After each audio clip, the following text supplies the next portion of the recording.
Olá, graça e paz, tudo bem?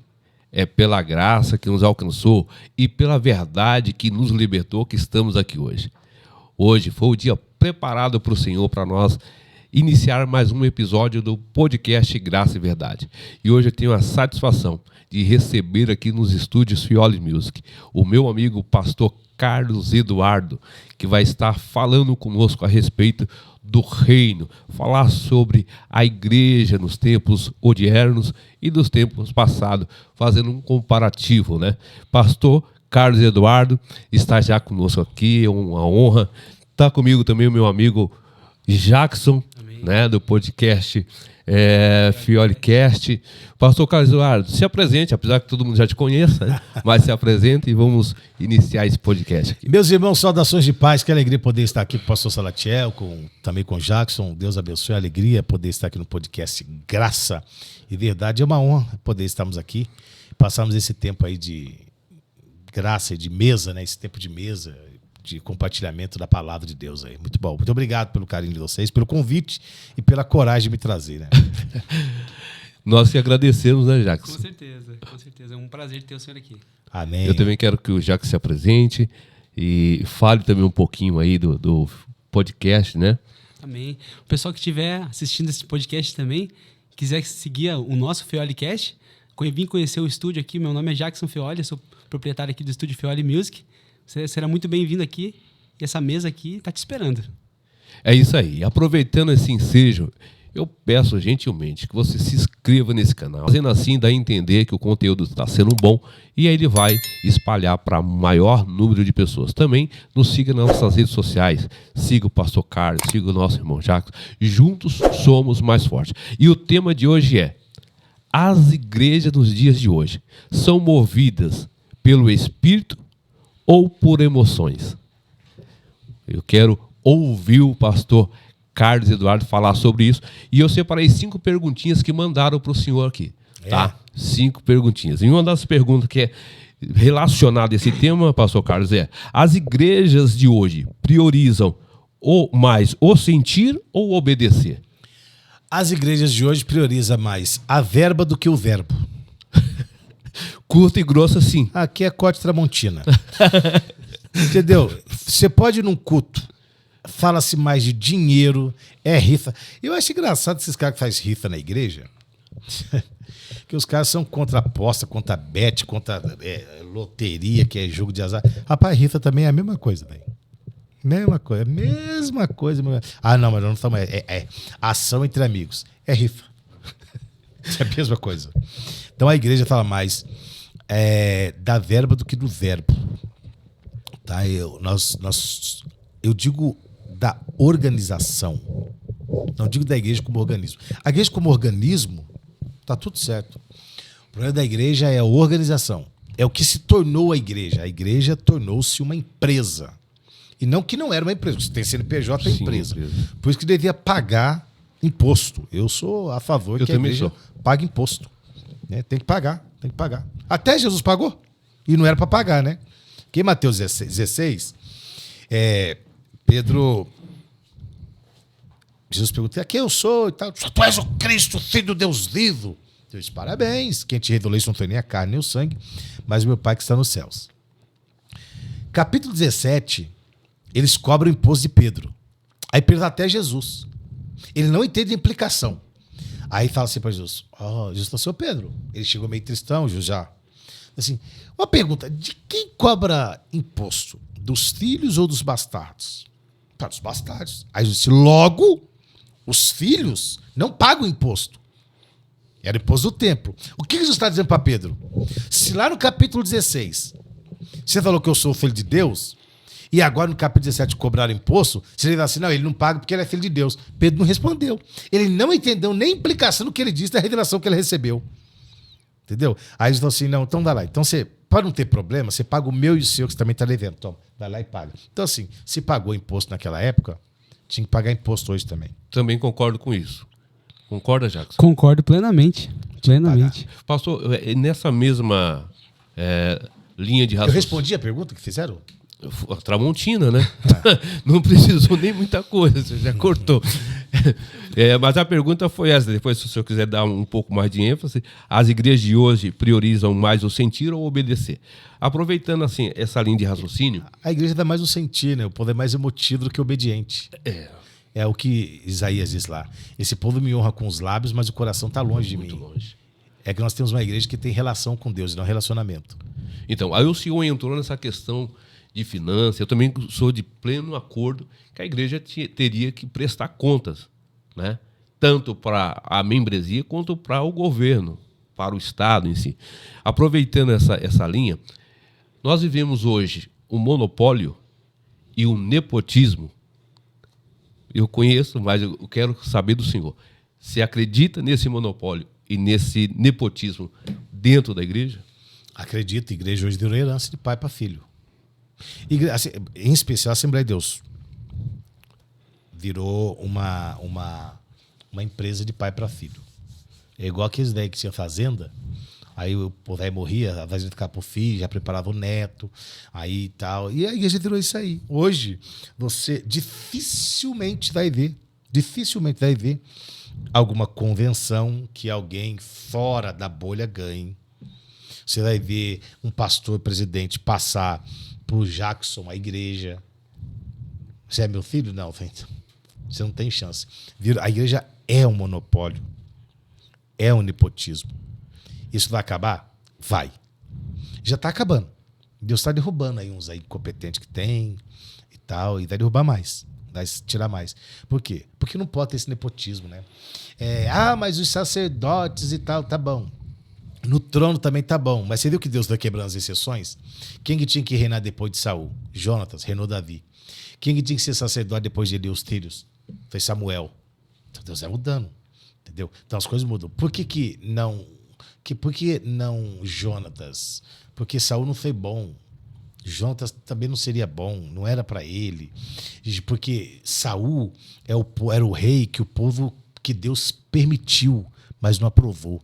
Então a ideia é assim, nem tudo que Deus permite, Deus aprova. Ele sempre permitiu Saul no trono, mas Deus nunca aprovou. No entanto, que Deus nunca chamou Saul de rei. E nem Samuel ungiu a rei. É só ler o texto. Porventura não te ungiu o Senhor como príncipe em Israel? Nunca rei. Porque o rei que Deus queria era Davi. Então tem muita gente que está no altar lá em cima, Deus só permitiu, mas Deus nunca aprovou. E eles têm uma ideia assim muito errônea, porque eu acompanhei, eu fui muito tempo da Assembleia de Deus também. E acompanhei de perto. A minha família até hoje é da Assembleia.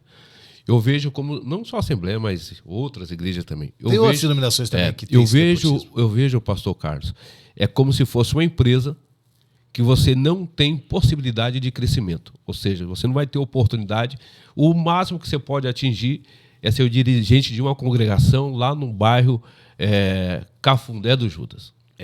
E acontece assim, você vai dirigir uma congregação e vai entrar lá 1 milhão, tem 10% para a igreja, para comprar papel higiênico, detergente, desinfetante, não sei o quê, e o resto vai tudo para a sede, para a catedral. Então, assim, é por essa razão que a Assembleia de Deus no Brasil é a igreja que mais divide.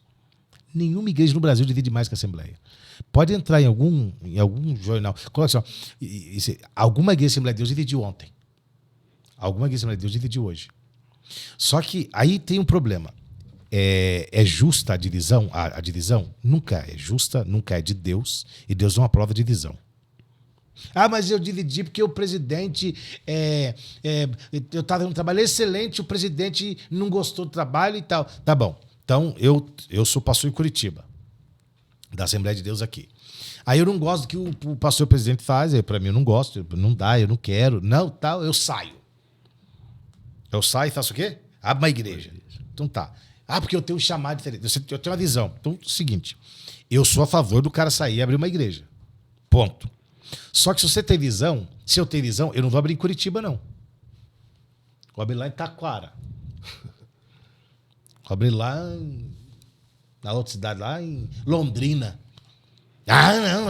Então, se você abre aqui, você já é um mau caráter. Por quê? Porque você abre aqui sabendo que aquele povo que você pastoreou durante tanto tempo vai vir com você. Então, isso é uma divisão. Sim, já está premeditando ali. Então isso é uma divisão. Agora, se eu tenho um chamado, meu irmão, tô saindo daqui, pastor, Deus abençoe, vou abrir meu ministério. Aonde? Lá em Londrina. Se eu tenho a visão, amigão, já deu certo. Mas o grande problema que eu vejo, o pastor Carlos... E aí, outro sim, né? Antes de você falar. Por que acontece? Aí eu não estou defendendo divisão. Agora, estou falando onde mora o X da questão. O X da questão mora aqui, ó. Por que o cara divide? Ele é maltratado, ele trabalha na igreja, ele não tem salário da igreja, ele não tem ajuda pastoral, a família não vive bem, porque ele não pode... eu ganho R$500, tá, entra na igreja 1 milhão. Então faça um salário digno para ele. Dificilmente você vai ver uma DVEC dividir. Procura saber o jeito que o pastor Silas Malafaia trata os obreiros dele. A dignidade que ele trata os obreiros. Porque não pode ser assim. Paulo disse, porque qual é a política, né, de Jesus? O método de Jesus. Paulo falou, se com ele sofremos, com ele também reinaremos. Tem cara que começou sofrendo na igreja, com o pastor presidente, quando tinha 10, o cara estava lá. Só que aí, quando a coisa tá boa, só ele reina, o cara continua sofrendo. A política não é essa, cara. Se com ele sofremos, com ele reinaremos. Claro. Então, se você chegou até mim, tô com o pastor Carlos Eduardo aí, começamos com 10 crentes, agora temos 10 mil. Aí eu falo, Salatiel, você continua nessa pegadinha sua aí, de boinha aí, eu... Não, Salatiel, vem comigo. Aqui, eu tenho, você tem. O que eu como, você come. Entendeu? Exato. Então, não é a regra... Jesus não ensinou isso. Você sofre... Você sofre com ele, eu sou também. Aí você reina, ele reina, você continua sofrendo? Não, tinha que mudar isso aí. A visão tinha que ser outra. Então, eu falo, pastor, porque eu fui testemunho ocular disso.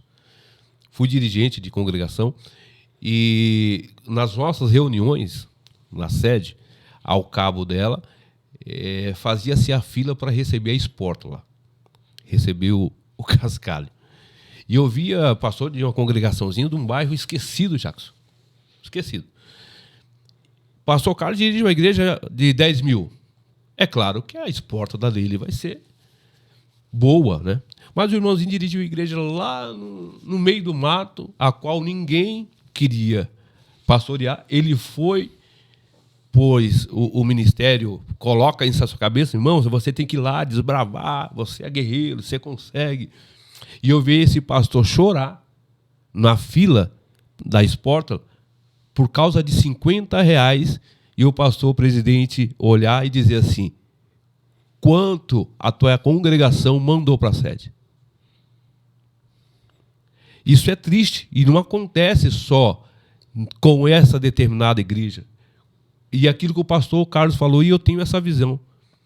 Se eu, Jackson, sou um pastor, se eu sou pastor, lidero uma igreja e eu tenho condição de ter coisas boas, você está comigo, se eu andar de carro importado, você também vai ter que andar. Agora, se você não tiver essa condição, eu vou andar com um carro popular. Mas eu tenho que ser retrato para uma igreja. Eu não posso só eu crescer, só eu ter e você não ter. E isso acontece. Aí você parte para a igualdade, né? Para a igualdade, o quesito igualdade. E quando a gente fala de igualdade, a gente tem que ir para a Bíblia também, né? Ali o Senhor vai falar que Deus deu a medida, né? Para um ele deu 1 talento, para outro ele deu 5. E cada um fez com aquele talento ali, um enterrou, o outro multiplicou. Então a gente tem que perceber também que na palavra é conforme a capacidade de cada um também, né? Imagina você colocar uma pessoa que não tem experiência cuidar de uma igreja de 1000 membros. Ela não tem experiência nenhuma. O Senhor vai mandando, eu vejo assim, o Senhor mandando pessoas, a igreja vai crescendo conforme você vai conseguindo, conforme a sua capacidade também de alimentar essas pessoas. Deus não vai mandar empresários ali numa igreja onde o pastor ele não cuida, não tem nem salinha para as crianças, onde ele não tem um cuidado. Então, assim, tem que ter a estrutura para que as pessoas cheguem. O Senhor vai mandar as pessoas, a própria palavra vai falar, o Senhor vai mandar os ceifeiros.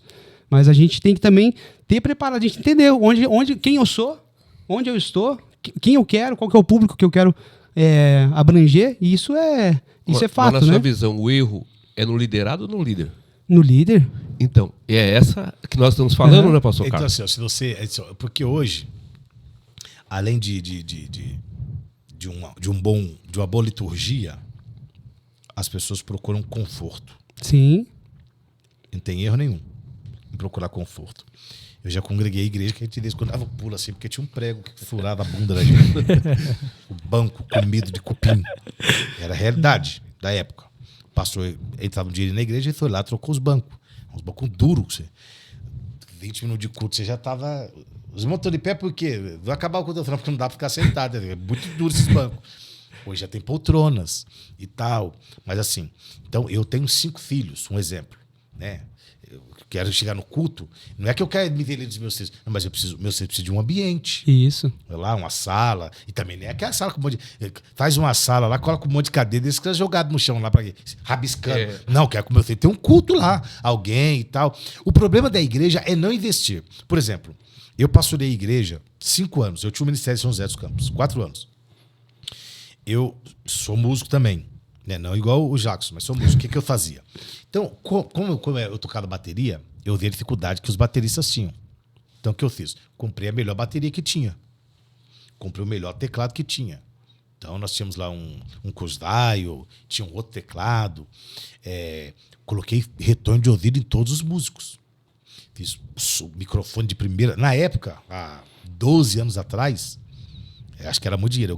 Eu tinha de som dentro da igreja R$40 mil. Nossa. Há 12 anos atrás. Mesa de 32 canais, ainda usava Medusa, né? Medusa de 32 metros e tal, e tal. E aí depois eu fui tirando todos os microfones com fio, colocando só sem fio. Eu ia colocar só sem fio. A minha ideia, porque aí eu não consegui com a igreja, era que todos os músicos da minha igreja fossem salariados. Por quê? Você não pode exigir que o cara chegue na igreja e faça um bom som. Você trabalha das 7 da manhã às 6 da tarde.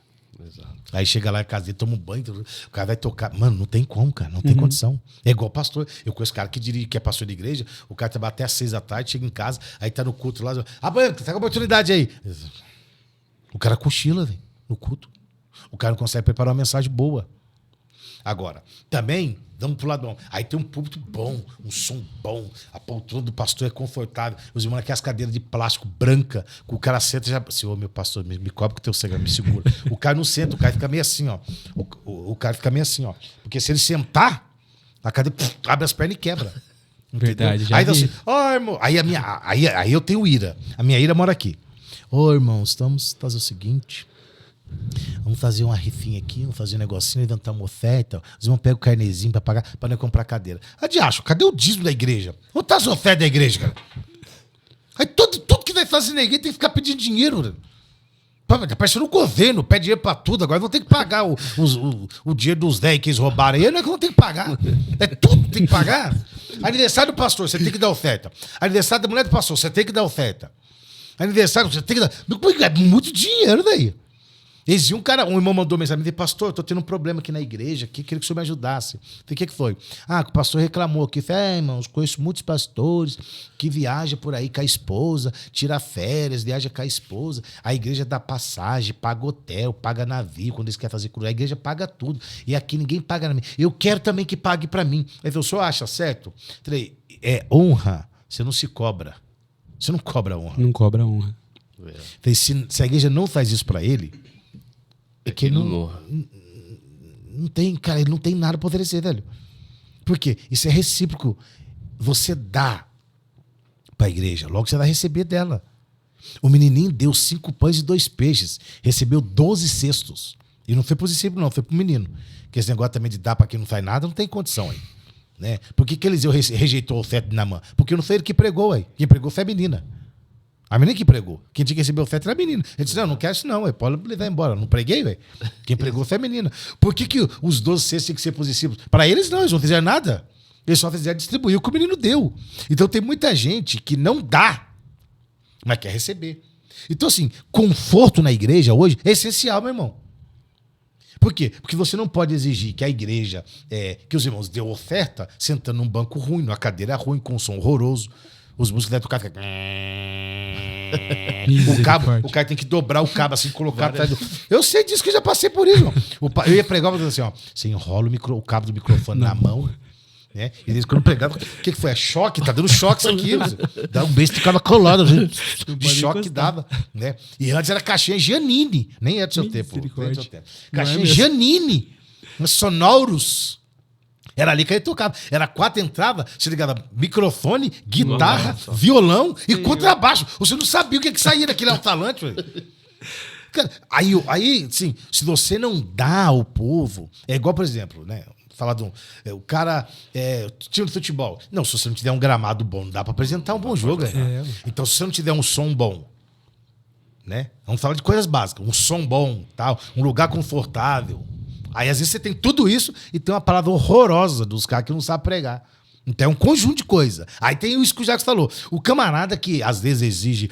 porque eu quero ganhar aí 5 mil de salário da igreja. Eu concordo, irmão. Mas o senhor dá conta? O senhor prega pra isso? Isso. A sua igreja corresponde à realidade que você quer? Ou você não dá nada e quer muito? Agora, se o camarada tá lá, pegou uma igreja com 5... E aí tem várias coisas, mas vamos falar basicamente sobre isso. Ele pega uma igreja lá com pouquinha gente e ele vai crescendo. Assim, a igreja vai crescer a cultura dele. Só que você precisa entender o seguinte, à medida que a igreja cresce, você precisa se atualizar. Porque o mundo tá isso aqui, ó. Sim, claro. Tem cara hoje que não quer nem preparar mensagem, só põe na IA. Ontem eu tava no podcast do Fábio, e aí falei alguma coisa ontem lá, do grego, aí o irmão falou assim, queria corrigir o senhor. Depois me chamou no Instagram. Eu falei, sim, isso que o senhor falou não é verdade e tal, porque a IA... Eu falei, o quê? Eu falei, não conheço IA, irmão, eu conheço a Bíblia e o grego. A IA, eu não... O irmão estudou grego? Não, é que a... Não, então tá, vou te mandar. Ele, pastor, o senhor tem razão. Eu falei, então, eu não sou da IA. Não pertence a essa igreja. Sou da EBD. Eu não sou da IA, é EBD, é Bíblia, é curso teológico. Eu pertenço a essa turma aí. Eu não sou da igreja da IA. Tá? Você é um reborn, irmão. Você é um reborn, você tá fora da casinha. Mas o que eu digo assim, pastor, por exemplo, igual o Jacques falou aqui. Eu sou um líder. Aí o Jacques é o senhor, um liderado meu. Eu vim do mundo do esporte, do futebol. Eu tenho um talento, ele tem um talento, é notório, né? Só que só o talento ele não vai vencer o jogo. Ele precisa de disciplina, de fundamentos, até ele se tornar realmente, no caso, um jogador de futebol. Eu não posso pegar um obreiro e lançar ele numa congregação... Treino, né? Tem que treinar. Sem treinar. É claro que ele vai fracassar. Isso é notório. Você sabe que Jesus trazia esse tipo de experiência, né? Ele treinou os discípulos assim, vai lá, expulsa o demônio e cruza o inferno. Vai lá, vamos ver como vocês vão sair. Nossa, arrebentamos, expulsamos os demônios. Tá bom, muito animadinho. Não fica animado isso, não. Fica animado, vocês podem fazer tudo isso ainda, correr o risco de ir pro inferno. Fique felizinho, porque o nome de vocês é escrito no livro da vida. Jesus treina, depois manda. O problema da igreja hoje cara, assim, é o problema que aconteceu com o Miguel. Exato. A igreja não treina, a igreja não ensina, a igreja não trabalha, a igreja não tem paciência para sentar. O pastor, no caso, sentar, é assim. Vem comigo aqui. Vamos viajar comigo. Você deu aqui dali, você não faz, isso aqui você não faz. Por que eu aprendi? Porque você aprende estudando e aprende perguntando. Qual o método dos discípulos de aprender e o de Jesus ensinar? Jesus perguntava, que dizem? Isso. E os discípulos também perguntavam, por que o senhor fala assim e para nós o senhor fala assim? Qual é o sinal que vai ter da tua vinda? Por que essa figueira secou?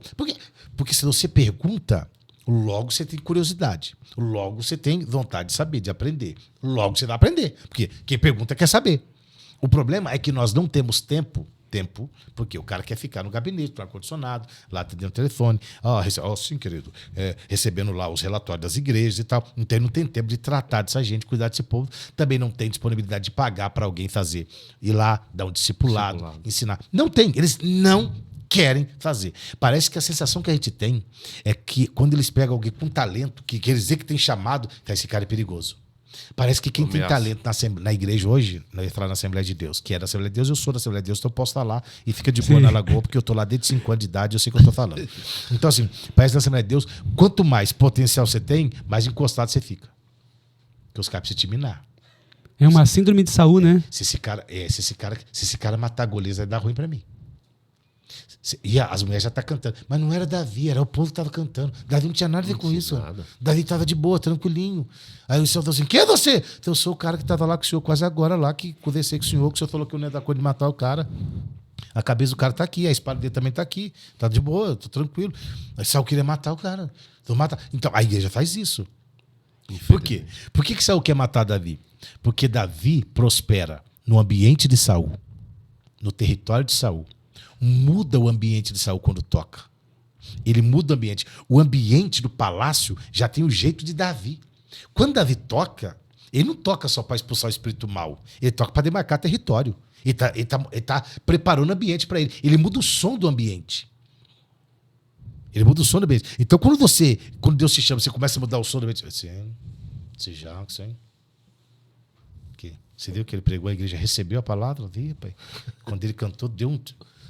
Quando eu cantei ontem, não virou não, hein? Desse jeito, meu. Deixar ele uns 3 meses sem cantar aí. Por quê? Você tá cantando demais, tá virando e tal. Pastor, isso, vai cantar lá na igreja do irmão, vai lá. Vou começar a colocar lá na congregação que não tem ninguém. Vou colocar lá. Os caras que querem... Escuta aqui, você que é obreiro. Olha aqui, você que é obreiro, presta atenção nessa frase aqui. Os que querem te matar, eles não te matam na cidade. Porque eles não querem ter testemunha. Quando Caim matou Abel, ele mandou Abel para o campo. Vamos para o campo. Os caras que tentaram matar Paulo e apedrejaram, tiraram Paulo para fora da cidade. Você toma cuidado quando o cara fala para você assim, tem um negócio ali para você. Vai não, hein? O cara quer te matar fora da cidade. Ele quer matar seu ministério numa terra que não é para você. Mas eles fazem isso, porque o Jackson é um perigo. Uma Ele toca ameaça. demais, uma ameaça. Então, assim, cara, não devia ser tratado como uma ameaça. Mas isso não é de hoje, não. Você quer falar da igreja contemporânea, da igreja de hoje, de antigamente de hoje? É normal. Lê quando Paulo chegou. Esse cara aí, persegui igreja, diz que agora é crente. Aqui não. Não. Os caras fizeram uma cláusula. Só pode ser apóstolo quem andou com Jesus, quem deu Jesus, quem foi batizado, eu sei. Se você não andou, você não pode. Aí Deus disse, não, calma aí, Paulo, fica de boa que eu vou mudar. Aí Paulo chegou lá, e aí, mas você andou? Não, foi arrebatado. Vocês foram arrebatados ou não? Eu fui até o terceiro céu, vocês foram? Só isso. Não, quem pregou pra você? O próprio Jesus pregou pra mim, no caminho de Damasco. Eu caí e tal. Outra coisa, Paulo teve mais do que os caras, porque eles andaram com Jesus e nenhum deles escreveu sobre a ceia. Paulo que não participou escreveu. Respeita, porque você estava na ceia, mas eu recebi do Senhor. O que também eu ensinei. Que o Senhor Jesus, na noite, cara, Deus, Jesus que revelou. Paulo, senta aí que eu vou contar pra você o que aconteceu. Rapaz, na noite que eu fui traído, antes de eu ir pro Getsemane, eu peguei o pão, parti, dei pros meninos. Pedro tava lá, depois você pergunta pra ele. Dei pros meninos e tal, peguei o vinho, dei graça, dei pra eles. Ele não tava na ceia, mano. Os caras que estavam na ceia não escreveram sobre. Ele que não estava escreveu. Por que Paulo sobressaiu a todos eles? Por uma única coisa, 1 Coríntios 15:10. Pela graça de Deus sou o que sou. A graça não me foi vã. Antes, trabalhei mais do que todos eles. Não eu, mas a graça. Pedro queria o quê? Só ficar em Jerusalém, irmãozão. Pedro queria assim, quebra lá, eu estou em Jerusalém. Eu estou em Jerusalém. Ô Pedro, eu estou em Jerusalém. Aí um dia ele teve uma visão lá, teve que ir lá na casa de Cornélio lá, sair. Aí Paulo se torna maior de todos os apóstolos, por quê? Porque o cara não se prendeu em Jerusalém, meu irmão. O cara saiu. Os caras sentam no trono hoje e não querem sair. Eles querem mandar você fazer, mas eles não querem fazer. Quantos discípulos, quantas pessoas Pedro formou? Quantas pessoas Paulo formou? Olha a diferença. Onésima, é gente na cadeia, Trifena, Trifosa, Evódia, Síntique, um bando de mulherada, Priscila, um monte de gente que ele formou. Cara, aí você pega isso, vamos Pedro, o pai da igreja. Cara, o pai da igreja é órfão. Ele não formou ninguém. É igual esses dias, o pastor Carlos. Eu fui indagado, encheram para falar do Martim Lutero. Que é Martim Lutero. Falei, cara, você já viu, já estudou, já conheceu afinco quem foi Lutero? Não tirando os méritos dele. Mas as pessoas dão mais ênfase a Martim Lutero do que Jesus. Um cara bom, né? Um cara, por exemplo, que matou judeus, queimou sinagoga.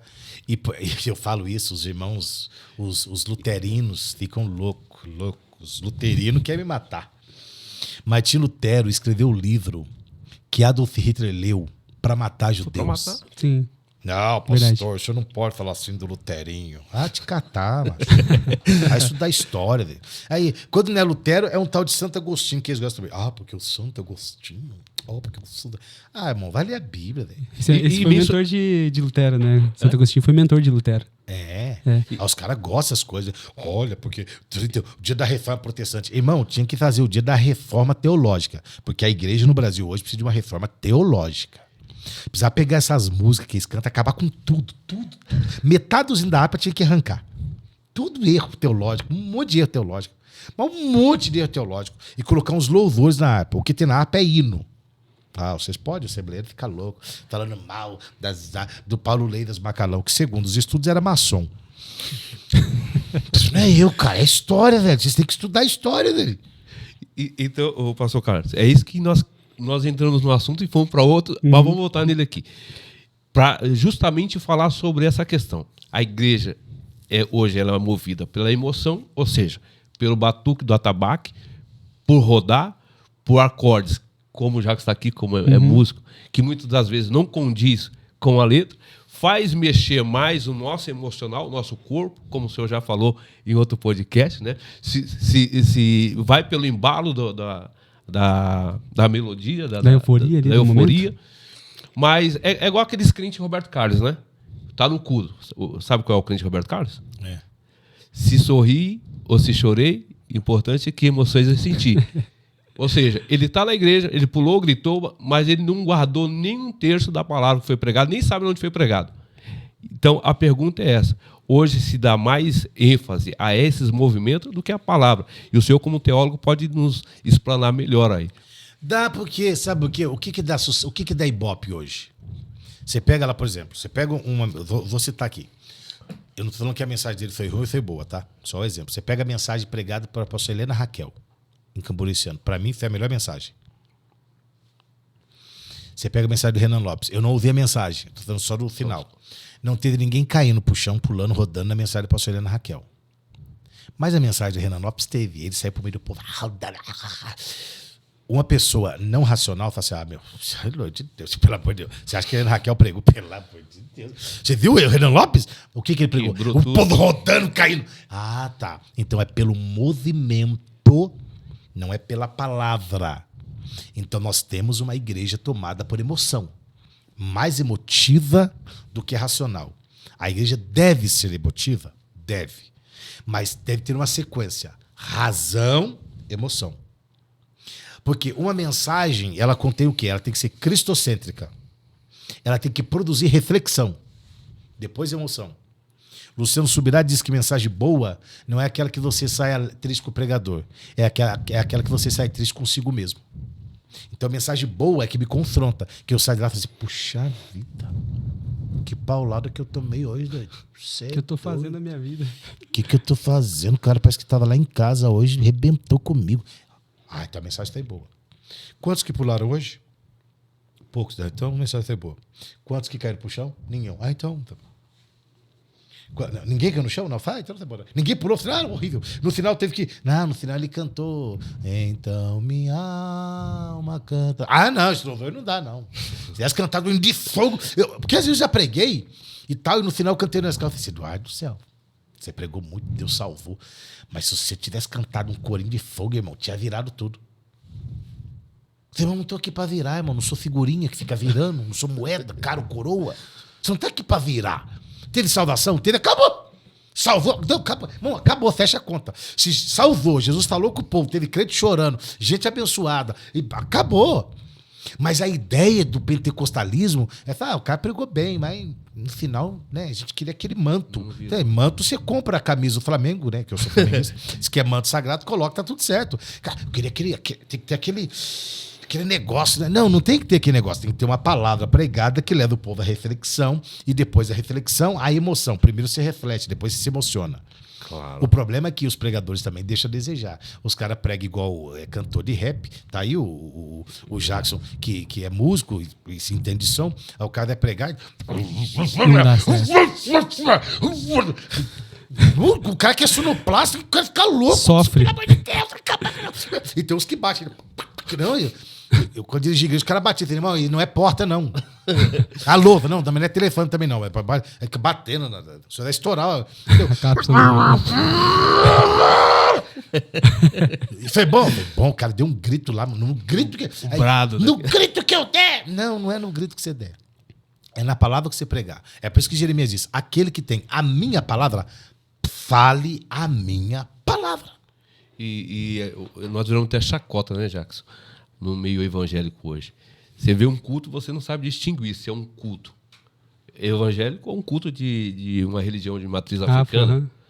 No E Rio de assim, Janeiro tem muito disso, né? Aquele cara que aquela roupa que parece um papa gospel, que aquela roupona e fica rodando, aquele povo. Cara, assim, virou uma baderna isso aí. Virou uma bagunça isso aí. E por que tem essa bagunça? Porque as igrejas pentecostais não têm doutores. Porque esse é papel de doutor, é o ministério. É o ministério. Apóstolo, profeta, evangelista, pastores e doutores. Não tem doutores. Não tem. Eu dei 10 anos de aula de escola dominical e cansei de repetir a mesma lição. E mesmo assim não aprenderam. Há uma ausência tão grande de doutores que as revistas de escola dominical estão repetidas. Parece que não tem mais assunto na Bíblia. Então, assim, aí quer tratar de coisas que às vezes não são. Cara, trata de coisas que são agora, mais presente. Aí a gente precisa tratar disso, cara. A gente precisa olhar para a igreja com outro olhar hoje. Por quê? Porque hoje tem porque hoje tem não sei o quê. Eu sou contra transmissão de culto ao vivo. Vá lamber sabão. O cara não é contra o futebol ao vivo na televisão. O cara não é contra um monte de coisa que é ao vivo. O cara não gosta de culto, mas fica sentado assistindo live do Pablo Marçal, como ganhar dinheiro, que é mentira. E o cara vai lá, paga não sei o quê, enrolado. É um bobo. Aí o cara não gosta de culto, transmissão ao vivo, mas gosta desse debate de política. Você está entendendo qualquer coisa? Então, assim, a igreja precisa se preparar. Nós somos um povo despreparado para tudo isso que está vindo aí, cara, para essa tecnologia. Vai engolir a igreja. Por quê? Porque, cara, você tem que preparar as crianças. A igreja tem que ter. Eu acho que a igreja tem que ter psicólogo à disposição dos membros. Tem que ter advogado à disposição dos membros. Tem que ter uma assistência social. Não é essas coisas que vocês fazem nos cultos, não. Dia de Santa Ceia, era campanha do quilo. O cara era meio saco de arroz amarrado com um prendedor. A te catar, A igreja vai, irmão, na ceia, vamos trazer aqui. Aí o cara era fubá e sal. Por que ia comer fubá e sal, angu? É boi. O pastor Carlos, eu fui numa igreja aqui, Jacques, também, que me surpreendeu. Porque que a igreja já é gigantesca e cada sala tem um representante, uma pessoa legal e com todo know-how na sua área de atuação. Tem psicólogo, aconselhamento pastoral, de casais. E eu estava comentando lá, né, com alguns pastores sobre, não sei se é verdade, mas levantou uma estatística que 90% dos pastores sofrem de depressão. Eu não sei se esse dado... Pode colocar mais. Eu não sei se é correto. E eu tive, pastor Carlos, o meu pastor presidente se matou. Se enforcou. Nossa. Meu pastor presidente. Pastor conhecido, muito conhecido, e é primo de um grande líder da Assembleia de Deus, que é o presidente. Se matou. E eu sempre digo, os pastores, eles precisam de ajuda. Eles clamam por ajuda, mas não tem quem possa ajudar no sentido... Eu vou desabafar com o pastor Carlos, mas eu não tenho a confiança e ele também não tem o know-how para me ajudar nesse sentido. Exatamente. Não é? Então, assim, é questão do quilo também. Eu sempre reprovei isso. A gente vai levar 1 quilo, irmão. Como que era a igreja primitiva? Então, aí esse dia um cara falou bem assim, a igreja primitiva não falava de dízimo. Mas não precisava? Os caras davam tudo? Sim. Aqui vai falar. Aqui os caras querem falar de 10%. Os caras davam tudo. Os caras davam... Depositava. Agora, aos pés apóstolos. Agora, tinha um X aqui. Eles depositavam aos pés apóstolos. E ninguém tinha falta de nada. Hoje, se dá 10%, tem falta de tudo. De tudo. Tem alguma coisa errada no Brasil. Aí, pastor, essa mesma igreja que eu fui, Jacques, lá tem um mercado de verdade, que é para os membros. Uhum. Então, durante 3 meses, a pessoa pode fazer compra lá dentro desse mercado e ela não paga, porque a igreja já custeou com tudo. Então, isso é ser igreja. Isso é entender a dor do próximo, né? Isso é saber que se eu tenho, o meu irmão tem que ter também. Então, é isso que falta no nosso meio. Pessoas instruídas, pessoas gabaritadas, pessoas que têm a visão de reino. Aí a gente poderia pegar um texto aqui, não sei se vocês vão concordar comigo, mas o tanque de Betesda, aquele homem que estava há 38 anos ali, né? Que empatia aquele povo tinha por esse homem, né? Nesse ponto que você está falando. Sim. E Jesus teve que chegar ali para que ele fosse curado. Se a gente for pegar o contexto histórico ali, alguns rabinos vão dizer que Jesus, quando era adolescente, passou por ali. Ele passou por ali. Por isso ele sabia. E ele sabia que aquele jovem estava ali. Então, por isso, ele foi ao encontro. Ele tinha um objetivo. Jesus tinha um objetivo, né? De curar aquele homem agora, né? E assim, o que falta nas igrejas é isso, o povo está atrás do movimento, né? O movimento das águas ali, o mover e tal, e o Senhor está ali no meio e não é visto, né? O Senhor cura e sai. Mas é bem o que o pastor Carlos falou. Hoje damos mais ênfase a essas mover. papagaiadas, eu vou falar bem claro aqui, essas papagaiadas. E eu até vi o debate do senhor aí sobre a questão da filmagem. Aí o irmão questionou, não pode filmar na hora do manto. Não pode filmar na hora que estiver rodando. Irmão, a forma que hoje nós temos de evangelizar e mais prática é essa. Né? É através de um podcast, é através de um rádio, de uma TV. São ferramentas. São as ferramentas. E, só que assim, a nossa mentalidade ela ficou atrofiada lá atrás, pastor Carlos. Aí vivemos uma visão tacanha, sem conhecimento de causa, de Bíblia, de nada, e aí queremos impor a nossa verdade em cima do outro. Então, assim, a igreja precisa rever conceitos. Tá? Eu acho que tem que ver isso aí. Se você quiser seguir o modelo da igreja primitiva, precisa mudar muita coisa. Primeiro, as mensagens que pregamos. As mensagens da igreja primitiva eram cristocêntricas. Vida, morte e ressurreição de Jesus. Pá! Batizava 3 mil. Pá, 5 mil. Na culto caseiro, cai. Você conta a célula, não sei o que. A igreja trazia célula. Só não chamava de célula. Assim, tudo. É que tem um problema. Tudo que não é ideia do mundo pentecostal não presta. Culto caseiro. A ideia nossa. Então, que maravilha, culto caseiro. Cara, culto caseiro não é ideia da Assembleia de Deus. Culto caseiro é a ideia da igreja primitiva. Porque o Pentecostes chegou no Brasil através da Assembleia de Deus. Mentira. Chegou no Brasil em 1910 através da Igreja Cristã do Brasil. 1910. Aqui no Paraná. Tá? O movimento pentecostal assembleiano, 1911 com Daniel Bergo e Naiving. A Assembleia de Deus não é proprietária, dona, né? Não tem patente do Pentecostes no Brasil. Terceira coisa, o meio pentecostal é o meio mais ignorante que tem de todas as denominações que se dizem evangélicas do Brasil. Muito poder, pouco conhecimento. Muita graça, pouco conhecimento. Muito roda-roda, pouco conhecimento. Não temos os melhores músicos do Brasil. Não temos. Não temos os melhores mestres. Não temos. Não temos. Para de graça. Não temos. Não quero discutir essas coisas. Não dá para discutir. Os reformadores são postres. Tem um monte de coisa lá que eu não concordo com eles. Mas isso, mestre eles são naquilo que eles entendem que é doutrina. Augusto Nicodemos, Saião, Hernandes Dias Lopes. São mestres. Fala dois na Assembleia. Não tem. Tem, irmão. Eliseu Rodrigues é pregador. Napoleão Facon é pregador. É tudo pregador. Mestres é outra coisa. É outro nível. Nós não temos mestres. Nós não temos mestre ainda. Era isso que eu ia perguntar. Nós não temos mestre. Então, assim, por essa ausência de mestre, é que há tanta heresia no meio dos assembleianos. Porque os maiores escândalos no Brasil são oriundos do meio pentecostal. Os maiores escândalos.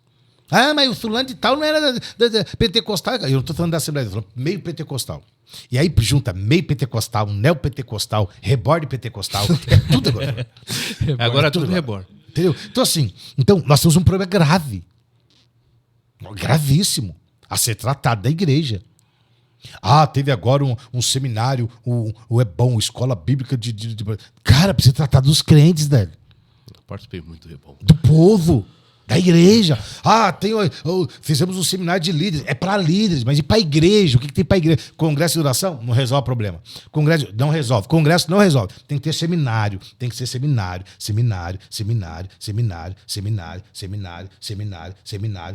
Ensina os crentes.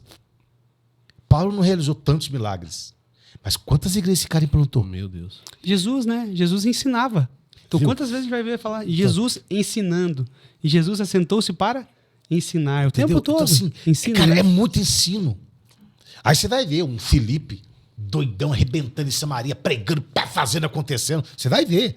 Você vai ver um Agabo, profeta. Você vai ver um Filipe, esse mesmo Filipe, de Atos 8. O cara tinha 4 filhos que era profetiza. Mas pega a vida dele, cara. Pega a vida desse cara, o que era a casa dele, o que era a vida dele. Aí você tem um Paulo, você tem um Barnabé, você tem um Silas. Você tem um Timóteo. Entendeu? Então, assim, o que é igreja? O que é igreja? Pô, olha como Paulo tratou essa gente, olha como Paulo criou essa gente. Ele escrevia a carta, Evódia e Síntica, pensem a mesma coisa, tudo que é santo, tudo que é puro, tudo que é agradável, tudo que é boa fé. Pensa. Então, assim, a igreja era muito sadia. Hoje nós temos igrejas cheias de pessoas vazias. Entendeu? Você prega, tem igreja que eu passo para pregar diante de Deus, que eu ouço o cara assim, pastor, faz 10 anos que eu não ouço uma mensagem dessa. 10 anos. Eu falo assim, meu Deus do céu. Aí eu vou para casa, deixa eu ver o que eu preguei. Nada novo, é o que está na Bíblia. Faz 10 anos que eu não... Pastor, 10 anos que eu não escuto uma mensagem dessa. Cara, eu preguei sobre a crucificação. Nossa. Não escutou. Isso é verdade. Cara, eu preguei sobre a morte e ressurreição de Jesus. A igreja não quer forjar ninguém. A igreja tem medo de preparar alguém. Olha Jesus. Eu vou preparar vocês e vou falar uma coisa para vocês, hein? Vocês vão fazer tudo que eu faço. E outra, vocês vão fazer coisas maiores. O maior que o senhor é. Só uma coisinha. O servo não é maior que o senhor. Você pode treinar o irmão. Pode treinar. Ele não vai ser maior que você, não. Treina ele. Deixa ele bom. Ele não vai ser maior que você. Nenhum dos soldados de Davi, dos de Davi, foram maiores que Davi. E todos, praticamente todos, mataram o gigante como Davi matou. Meu Deus. Pastor, eu ia até comentar quando você começou a falar de mestre, não quero trazer polêmica, essa não é o objetivo. Mas na tua ótica, na tua opinião, o senhor não considera, não sei se é a palavra considerar, mas vamos por ela. Considero o pastor Eliseu Rodrigues, Gisel Gomes, pastor Napoleão Falcão como mestres? Não, acho que são pregadores, ensinadores, bons. Da Assembleia de Deus, hoje eu considero mestre o pastor... Eu esqueço o nome dele. Alderi.